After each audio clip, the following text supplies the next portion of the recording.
Okay, so this is the video for the poem Search for My Tongue by Sujata Bhatt.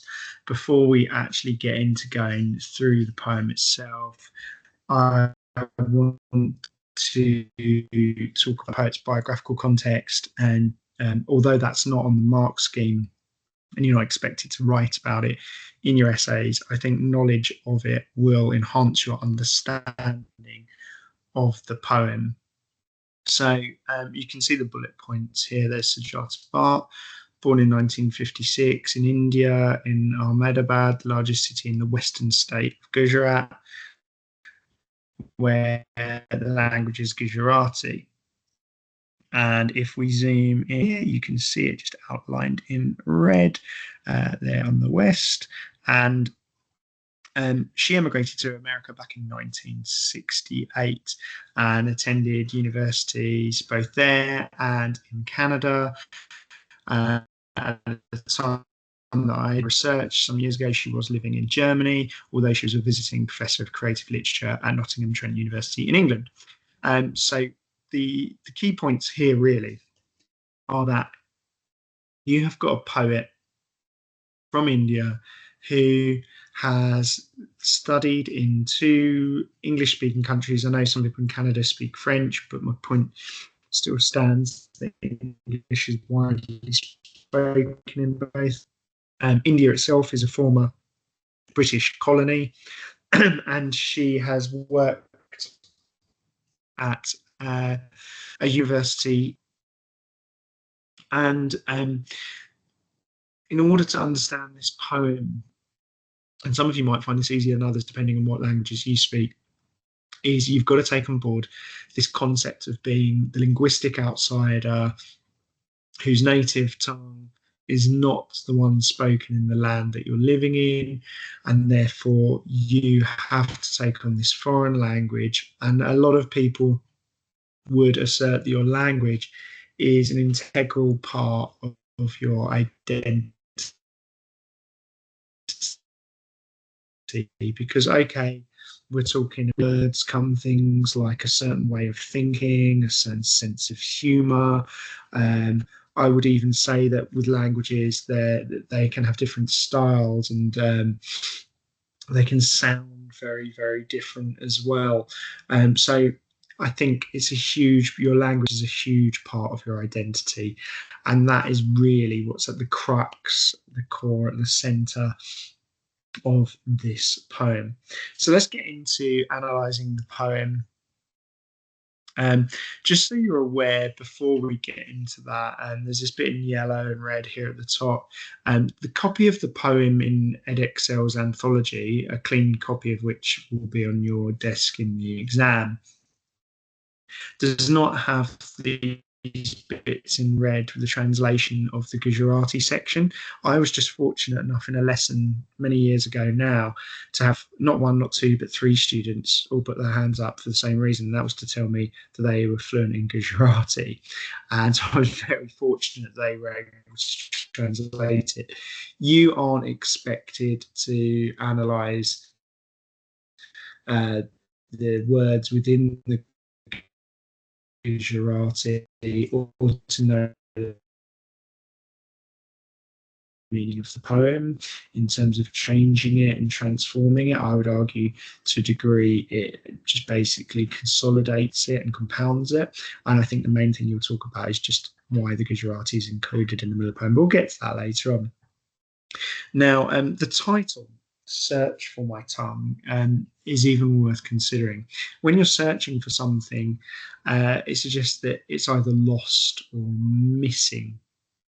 And your tongue, okay, I think this is quite a crucial way of speaking about language because it's making it sound as if it's an actual part of your body. That's how integral it is. So the title is meaningful. Some people, or some students, I should say in the past, have said that even before they read the poem, there's this sense of anxiety and panic that's induced by the title because it makes you think about the fear of losing a really important part of yourself, a really important connection to the roots of your identity. Now, when the poem starts, it's a really interesting opening. We start with that second person personal pronoun you, and the two ways that could work. I mean, it seems to me that at the beginning of this poem, it's as if we've joined a conversation partway through, and the poetic voice is responding to a question that they have just had posed to them, that they have just had asked. But the fact that they use you is quite clever because it suggests that at one level they are addressing the person that has just asked them the question, but also on another level it makes it feel as if it's the reader being addressed because there's that ambiguity with you. It fits both the person they're speaking to, but also feels as if it's the reader at the time. And one would, I think, be reasonable to infer that Sujata Bhatt has written this poem to try to encourage empathy from English speakers who are fortunate enough to find their language so dominant in so many places. You ask me what I mean by saying I've lost my tongue. So it definitely is alluding to an ongoing dialogue, an ongoing conversation here, because the person that they're addressing, whose voice isn't present in the poem, was basically asking for clarification. It was basically saying, explain to me, can you explain to me what you mean when you say you've lost your tongue? And in line 3, there's this, at least I really like it, this reversal. It says you ask me and then it says I ask you. So there's this turning of the tables. You're asking me about my situation. Now let me ask you whether you can empathize with it and imagine what it's like to be me. And this is quite encouraging that they're in dialogue. What would you do if you had two tongues in your mouth? Now, the imagery evoked here, I think, is kind of absurd and ridiculous and sympathy, because if you imagine someone with two tongues, they would look a real oddity. There's also this sense that there wouldn't be enough room in their mouth. It strikes you as kind of difficult and amusingly ridiculous and odd. And so I think there's possibly the first, well, I think that is the first powerful image of the poem, which is conveying the difficulty of the situation, being the foreign speaker who has to operate with these two languages. And I think just totally a member of my form looking really tired in registration in year 11, and it was just at a point where they were doing mock exams, I think, and then I inquired if they were okay, and they said, "Sir, I am knackered." I said, "Why? What's been so exhausting?" They said, "I have had a French mock and I think it was a French mock and a Spanish mock. I don't think it was Chinese at that time. French and Spanish mock this week, and I speak English at home. I've spent the week speaking 3 languages. My brain is frazzled." Now, that was obviously quite an unusual experience for that student. I don't think that they then decided to continue at A level, but they'd found it very tough going. For some people, that is probably the situation all of the time. And obviously, if you're a native English speaker, you're incredibly fortunate. Most places you go in the world, you can just speak English and someone will answer you at least some kind of level in that language. And lost the first one, the mother tongue. Now, calling it the mother tongue, it stresses that sense or consolidates that sense that it's something really important. Tongue is a part of you, your mother. It's bringing to mind these maternal notions of care, warmth, affection, real closeness. And it's also just a common way of speaking about your native tongue is your mother tongue, and could not really know the foreign tongue. So again, this juxtaposition here, mother tongue, foreign tongue. And can you see how starkly different those are? Your mother is very, very familiar to you, very close to you. Foreign is something strange, unknown, unusual, distant. Yet these two things are supposed to coexist. These two antithetical things. You could not use them both together, even if you thought that way. So it's stressing the impossibility of this situation, or at least the difficulty of it. And if you lived in a place you had to speak a foreign tongue. It's a really hypothetical field to this so far. If this was the situation, if this were the situation that you were in, how would you feel? And of course, the implicit subtext the whole way through that is, well, it is my situation for the narrator, and so it's kind of saying, if you had it as difficult as me, how would you feel in my place? So it would go back to me talking about the poetic voices trying to encourage empathy. And if you lived in a place you had to speak a foreign tongue, so it sounds like it's an obligation there, your mother tongue would rot, rot, and die in your mouth. Now, the verbs here are really striking. Rot is used twice in quick succession. The T at the end of rot is noticeably sample, being ones that are made particularly emphatic because of the way that the air is cut off in the mouth when they're formed. If you haven't come across that term plosive before, it's basically the word explosive with ex taken off of there. And you can find lists of the plosive sounds and letters online, but T is one of them. So rot, and twice in quick succession, and it's the mother tongue rotting, so something really close that you care about. And the verb rot brings to mind this horrible imagery of it decomposing like a corpse. It's really grim, it's really emotive verb, and that's followed in quick succession by die. And the D at the beginning of die is plosive as well. So rot and die is induced in you because you're going to feel great sympathy for how that must feel. Someone experiencing such crucial rotting pain until you have to spit out and something else. We spit things out when we're disgusted with them. We no longer want them in our mouth. That's how difficult the situation has come. So that verb spit, and I think spit ends with a plosive T. It's also got a plosive S in it. You've got 3 words in a row there that end on a plosive T, and also that's repeated again in the next one. You've even got thought with a plosive T at the end of it. It makes it sound really harsh until you had to spit it out. I thought I spit it out. It's making it sound really phonetically intensive here. The sounds are really quite noticeable, really quite powerful, and a series of really emotive verbs: rot, die, spit, spit.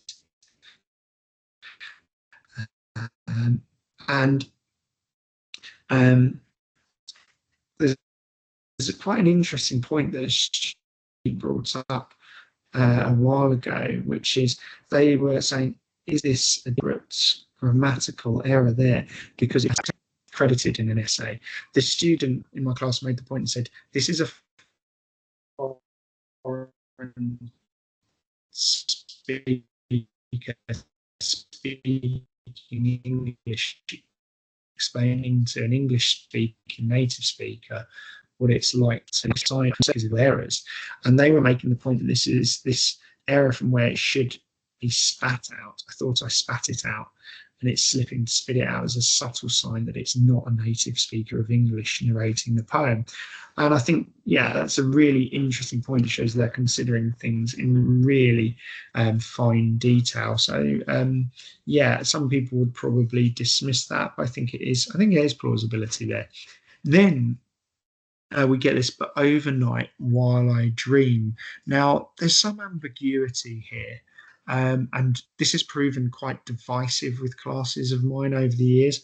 The mother tongue, the Gujarati, comes back in a dream. I have had some students argue that that's really positive. I have had others argue that it's very negative. I don't feel like I've had a class where there's ever been a consensus where everyone's been unanimous in saying it's positive or negative. There's always been differences of opinion. Now, let me talk this through. If we're going to take the positive view, in our dreams, our subconscious, that really deep layer of our mind, comes to the fore. It's buried away in our waking hours, but at, at that really base subconscious level is who we really are. And so the kind of essence of the person, the true self, comes out in the dream.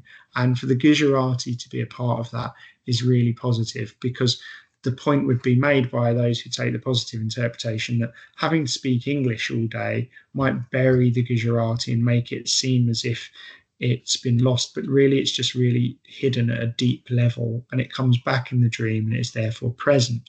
Other students have taken the view and said, well, actually, this is quite depressing because it's so buried and hidden and it only comes back in a dream. And so it's not actually a part of the poetic voice's reality, their day to day life. And students have made comments like, and dreams are forgotten over time. So you'll have to reach your own decision. But I think it's quite clever what Bart's done. And there's also the view to be taken that dreams are about things that you want to happen, which is you want it to come back.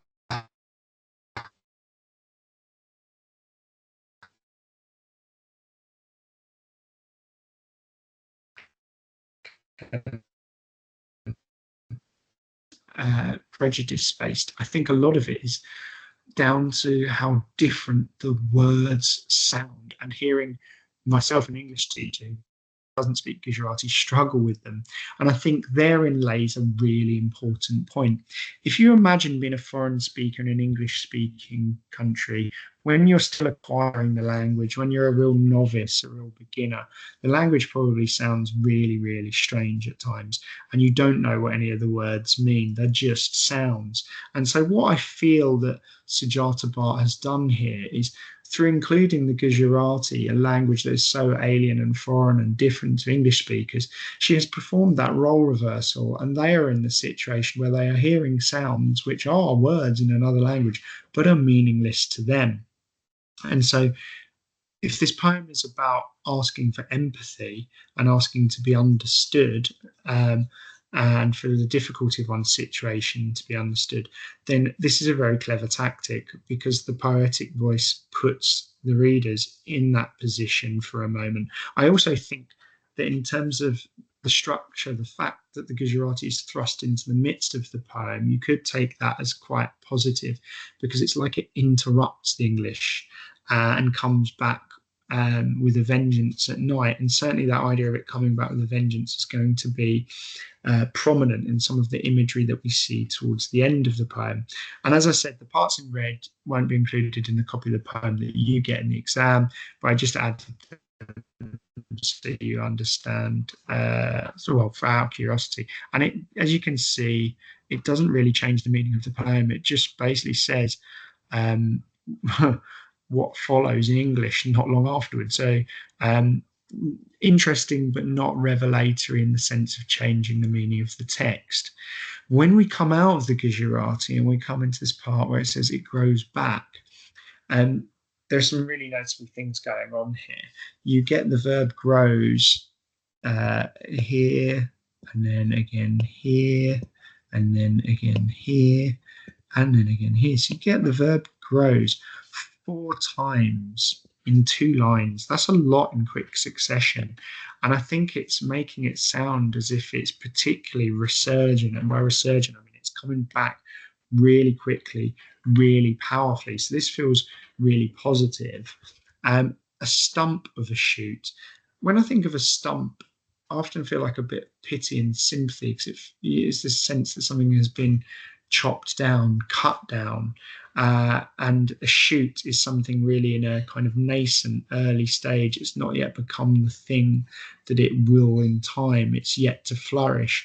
So you've perhaps got some sympathy about the stump, but then also there's immediately a sign that it's going to flourish once more, grows longer, grows moist, grows strong veins. Now, the veins part is interesting in terms of the imagery that's evoked there as well. It makes it sound muscular. which adds to and consolidates this idea of the mother tongue being really strong and dominant and forceful again. And then you get it ties the other tongue in knots. Now, I think on an auditory level, this idea of the repetitious nature of tying is conveyed through the prevalence of the plosive T sound in that third line of this part. It ties the, that's not really a plosive T there, other tongue is a plosive T in knots. So I'd say this T, this T, this T, and this T all plosive. And the repetition on an auditory level there of those plosive T's, the alliterative effect of those T's, conveys this idea of if you're tying someone, you repeatedly go around them. And the tying the other tongue in knots definitely as an image conveys superiority and dominance. It's almost like it's going to torture and restrain the foreign tongue. And then we get the bud opens. The bud opens in my mouth. So this extended metaphor of it being a growing plant. And again, slightly ridiculous imagery, but I think this time in a really positive way, as opposed to when we had the two tongues in the mouth earlier. And that idea is continued where it says it pushes the other tongue aside. So it's like it's barging and jostling the foreign tongue out of the way, which again continues that idea of it really being dominant and assertive that we had with it tying it up in knots. And then we get every time I think I've forgotten, I think I've lost the mother tongue, it blossoms out of my mouth. That pushes me towards feeling more positive at the end, even though there's the ambiguity about the dream. And I think the verb blossoms, not that necessarily you're perhaps at the age where you feel this appreciative in spring, but when you see blossom for a lot of people, it provokes great sense of admiration and appreciation, and also I think it makes a lot of people happy because it makes them think that things can get better from that point onward. So beauty is a big part of it, and it suggests that it's a beautiful thing, the Gujarati coming back. And this Gujarati, this language, is a sign of their heritage, their identity, their cultural identity, and that it comes back. So that's the poem covered. But of course, you're going to be thinking about which text can I compare this to. The most obvious one for me is Half Caste in terms of identity. I would argue that the situations, although identity is central to them both, the situations are quite different.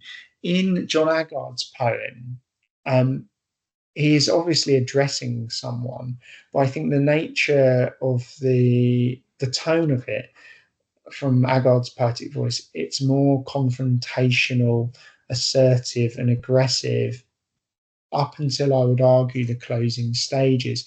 Whereas it sounds as if Barthes' poetic voice is engaged in fairly polite, civil, and curious dialogue, Aggard's poetic voice seems to be taking issue and addressing those who have used the insulting, derogatory term half caste, and is seeking to hold them to account for their linguistic inconsistency. His poetic voice seems aggravated that other things that are a mixture of different components are not spoken about and not labelled in such a derogatory manner.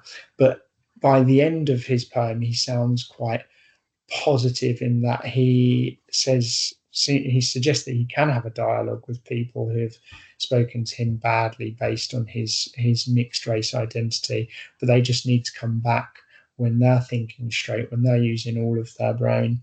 And I think what's interesting also in Half Caste as a point of comparison is the imagery, the absurd and ridiculous imagery. We had that with the two tongues in the mouth, with blossom coming out of the mouth towards the end of the poem. Here in Aggard's, he ridicules the idea that someone can be half a person, mentions having half an ear, half an eye, shaking half a hand. So absurd imagery is used in both of them. Other poems that you could compare with, I would argue that there's this sense of a shared sense of kind of passivity in both this and prayer before birth. So in the early stages of Search for My Tongue, it feels as if the poetic voice is obligated to speak English, that they can't keep this part of themselves that they really value and want to retain. And in prayer before birth, it hasn't happened yet. That's the key difference, I think, there. But the poetic voice, the unborn child, is worried that they're going to be nothing more than a puppet to be manipulated by mankind, and that their life will be wasted as a consequence. So I think there's an opportunity there, feelings of passivity in an alien world that's very different. And for prayer before birth, it's because they're unborn, they're going to be going into the human world. I think other poems that you could compare with, there is, I think, something to be said for poem at 39 and identity.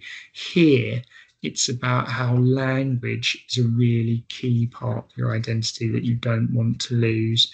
In Alice Walker's poem, it's about realizing how parental influence is really crucial in forming your identity.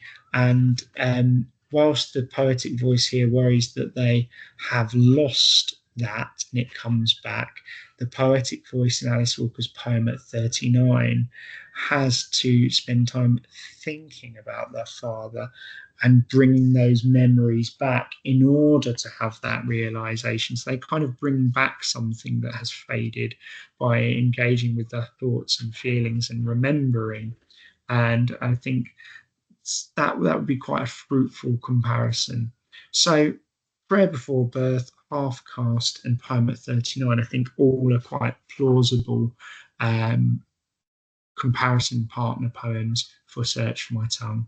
Okay, I hope this has been helpful.